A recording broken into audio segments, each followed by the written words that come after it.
సమూయేలు మొదటి గ్రంథము 27వ అధ్యాయము. తరువాత దావీదు, నేను ఇక్కడ నిలుచుట మంచిది కాదు, ఏదో ఒక దినమున నేను సౌలు చేత నాశనమగుదును. నేను ఫిలిష్తీయుల దేశములోనికి తప్పించుకొని పోవుదును. అప్పుడు సౌలు ఇశ్రాయేలీయుల సరిహద్దులలో నన్ను వెదకుట మానుకొనును గనుక నేను అతని చేతిలో నుండి తప్పించుకొందునని అనుకొని లేచి తన యొద్దనున్న 600 మందితో కూడా ప్రయాణమై మాయోకు కుమారుడును గాతు రాజునైన ఆకీషు నద్దకు వచ్చెను.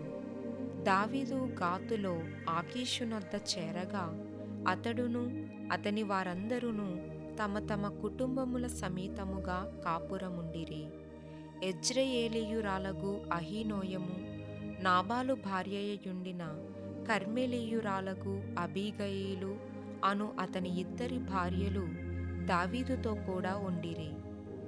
దావీదు గాతునకు పారిపోయిన సంగతి సౌలునకు తెలిసిన మీదట అతడు దావీదును వెదకుట మానివేసెను.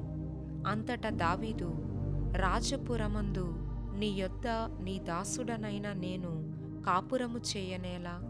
నీ దృష్టికి నేను అనుగ్రహము పొందినవాడనైతే బయటి పట్టణములలో ఒకదానియందు నేను కాపురముండుటకు ఒక స్థలము ఇప్పించుమని ఆకీషును అడుగగా, ఆకీషు సిక్లగు అను గ్రామమును ఆ దినమున అతనికిచ్చెను.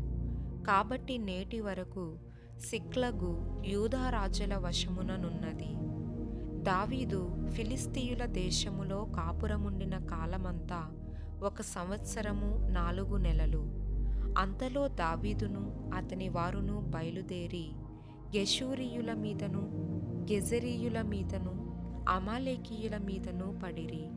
ప్రయాణస్థులు పోవు మార్గమున షూరు నుండి ఐగుప్తు వరకునున్న దేశములో వారు పూర్వము కాపురముండగా దావీదు ఆ దేశస్థులను హతము చేసి మగవానినేమి ఆడుదానినేమి ఎవరిని సజీవులుగా విడువక గొర్రెలను, ఎడ్లను, గార్ధబములను, ఒంటెలను, వస్త్రములను దోచుకొని తిరిగి ఆకీషు నద్దకు వచ్చెను.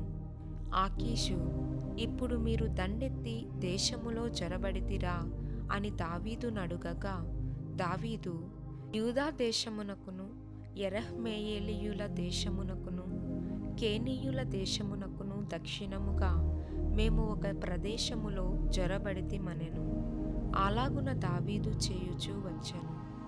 అతడు ఫిలిష్తీయుల దేశములో నివసించినంత కాలము ఈ ప్రకారముగా చేయునని తమ్మును గురించి వారు చెప్పుదురేమో అని గాతుకు వర్తమానము తేగల మగవానినైనను ఆడుదానినైనను దావీదు బ్రతుకనియ్యలేదు. దావీదు తన జనులైన ఇశ్రాయేలీయులు తన యందు బొత్తిగా అసహ్యపడినట్లు చేసెను గనుక అతడు సదాకాలము నాకు దాసుడుగాను ఉండునని అనుకొని ఆకీషు దావీదు మాట నమ్మెను.